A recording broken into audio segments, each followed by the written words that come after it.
La séquence nature. Voilà, bienvenue encore une fois dans cette séquence connectée avec les oiseaux pour accueillir Justine Collet qui représente la SBL Graines de Sauvage. Justine, bonjour. Bonjour. Eh ben voilà, là où vous êtes, le soleil n'est évidemment pas encore levé, bien entendu. Vous êtes en Gaume, c'est vos activités de Graines de Sauvage ont lieu dans la forêt à Saint-Léger. Alors génial, c'est grâce à Jean-Marc Desserre, merci collègue de la province de Luxembourg, que j'ai appris votre existence et votre association. Vous reconnectez les enfants, les familles, les parents à la nature. De quelle façon? Qu'organisez-vous, Justine? Oui, tout à fait. Qu'est-ce que j'organise? Des ateliers, des stages, des formations en présentiel et aussi à distance. Des stages, c'est surtout pour les enfants. On fait des stages d'immersion en forêt, donc c'est toute la semaine, du matin au soir en forêt. Et puis tout ce qui est atelier, maintenant, je me spécialise plutôt dans la vannerie sauvage et les plantes sauvages. Donc c'est apprendre à découvrir en famille les plantes, apprendre à tresser les plantes en famille.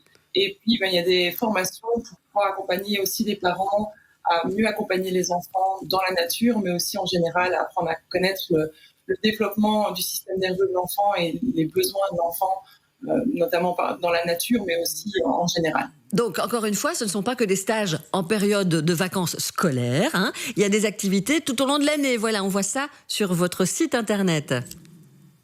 Oui, tout à fait. Donc, il y a les stages pendant les vacances scolaires, mais il y a aussi des activités les week-ends pour les familles, les samedis notamment. Et puis, j'accompagne aussi des enfants qui sont non scolarisés pendant la semaine dans des ateliers en forêt. Waouh! Quand on voit sur votre site, c'est génial de voir les enfants qui mettent les mains dans la boue, les pieds nus, bien entendu, dans la rosée du matin. C'est ce qu'on faisait quand on s'émerveillait dans les flaques d'eau quand on était petit, voilà, même si on était grondé par les parents, mais c'est un petit peu revenir à cela. C'est ce qui manque un peu à nos enfants aussi, Justine.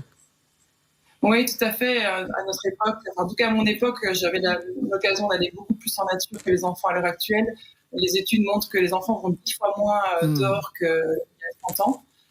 Et donc, il y a beaucoup d'impact aussi sur leur développement, sur l'anxiété, de la myopie, l'obésité, toute la capacité des parents aussi à supporter le désordre, la saleté des enfants. Et puis, il y a une déconnexion par rapport au vivant qui fait que on a moins envie de le protéger parce qu'on le connaît moins. Donc, il y a vraiment tout cet enjeu de reconnecter les enfants et à travers les enfants, leurs parents. Parce que si les parents ne sont pas connectés, ils les emmènent pas forcément en nature le reste du temps. Bien sûr. Pour apprendre à protéger justement notre planète qui est notre maison. Et oui, et vous êtes un peu le lien finalement entre les parents et les enfants. C'est plus facile de se faire accompagner par quelqu'un comme vous. Vous voyez que de tout d'un coup dire ce matin on va les pieds dans le jardin et l'enfant va dire mais enfin voilà, si on n'a pas l'habitude d'avoir fait ça, ça va surprendre et finalement ça va avoir une contre-réaction qui sera pas celle qu'on aura voulu. Donc c'est faire appel à des spécialistes comme vous, à des passionnés comme vous, parce que ici c'est vraiment ça. Et j'ai vu que sur votre site internet il y a aussi des podcasts. On peut aussi s'informer et écoutez vos podcasts. Oui, tout à fait. Donc, j'ai créé un podcast pour pouvoir informer sur la connexion à la nature. Donc, c'est très, très vaste. On peut le retrouver. Ça s'appelle Nature et Connexion. On peut le retrouver sur YouTube.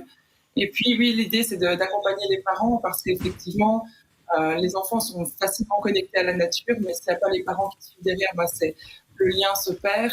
Et pour les parents, ça peut être quelque chose de très, très angoissant parce qu'on ne sait pas quoi faire en nature à part aller se promener. Justine. Voilà, terminez votre phrase parce qu'il nous reste 10 secondes et je veux donner votre site internet grainesdesauvage.com, grainesdesauvage.com au pluriel. Voilà, merci. Et pour ceux qui ont l'image, il ne fait pas très très chaud en Gaume. Là où vous êtes, voilà, je vois du givre sur les arbres. Dans quelques instants, le journal.